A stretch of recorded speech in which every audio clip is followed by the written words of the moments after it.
Hi guys, welcome or welcome back to my channel. So I had a lovely subscriber ask me to do a video on interviews since it's interview season, and I thought I was quite late in making this video. It's exam season right now. Some people have had interviews and some people haven't, so I thought I would just go and do a video kind of more like last minute advice, last minute prep, tips for on the day. So to get started, just some general advice. Pick a quiet location, preferably with like a clear background, something that's not too distracting. You want to make sure if you have, siblings or parents or any other family members staying with you, that they're being nice and quiet during this time. You don't want anything distracting you or throwing you off. Another thing, obviously, dress smartly. Don't just dress smart on the top and not on the bottom because it's online and they're not seeing you. Do the full outfit so you can kind of like feel in the moment. I don't know if that makes sense. Get yourself in the zone, dress for the part. Body language is also really important. You want to make sure that you're not slouched over. You want to make sure that you're giving eye contact, looking at the camera. It's very obvious in person when you're doing this.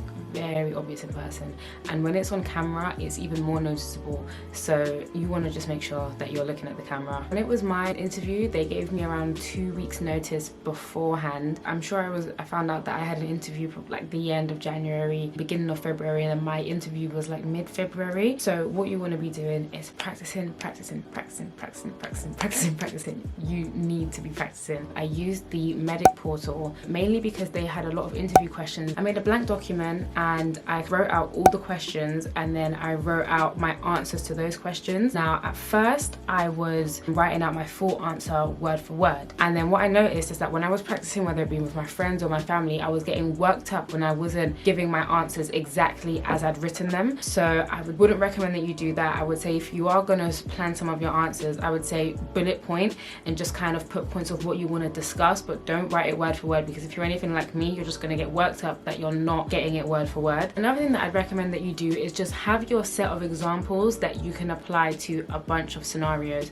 So obviously I'm aware that because of this year, circumstances in terms of work experience were a bit different, but when I did it, I would take some of those examples or even examples at school and stuff like that and just be able to apply them to my answers, and they would be interchangeable. In my interview I was asked, describe a time where you've shown teamwork, and then when I was laying out that answer, I started off with one example from sixth form, and then I linked it to teamwork examples I'd seen during work experience, and then you go on to talk about why that's important and what you learn, and you just need to be really reflective in your answers. You want to make sure, like in your personal statements, I'm sure as well, that you were told you don't want to be listing, because it doesn't actually tell them anything about you or why you should be a doctor, or not even just being a doctor, because you guys are having other interviews, not just for medicine, and this is just general interview advice. You want to make sure that you are being reflective in your answers. Now, yeah, the biggest takeaway from this video is definitely practice. You need to practice.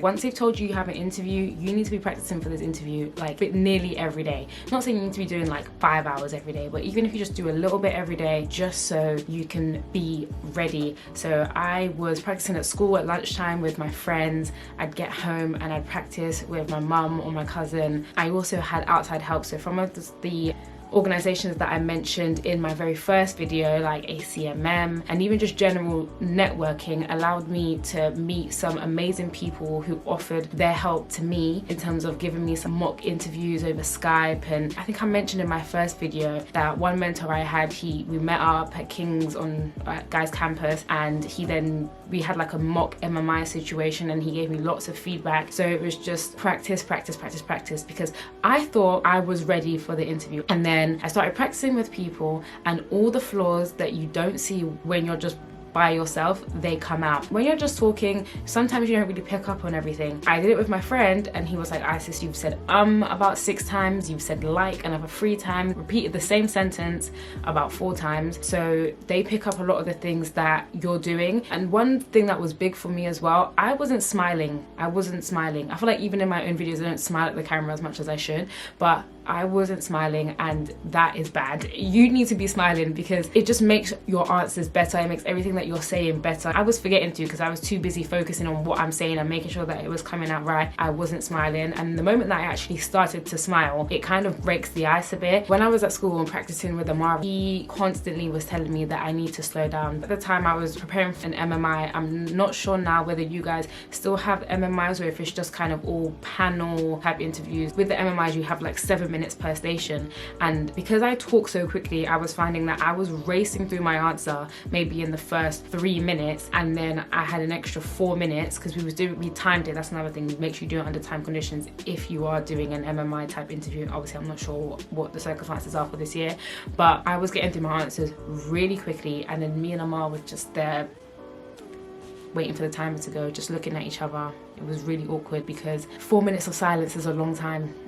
It's a long time, and you don't want there to be any awkward silences. I didn't do that in my actual interview, thank God, but in a few of my mock interviews it happened a lot, because when I was done I was just like, I'm done, I have nothing else to say now, so I'm just gonna sit here. But yeah, don't do that. That was really quick and really brief, but I think that's everything pretty much. What I will do is I will leave links down below to videos that I watched when I was preparing for my interviews, and I'll also leave my Instagram so you guys can DM me if you have any questions, or if you need any advice, or if you need any help. Please like, comment, subscribe. Thank you for watching, and good luck with your interviews.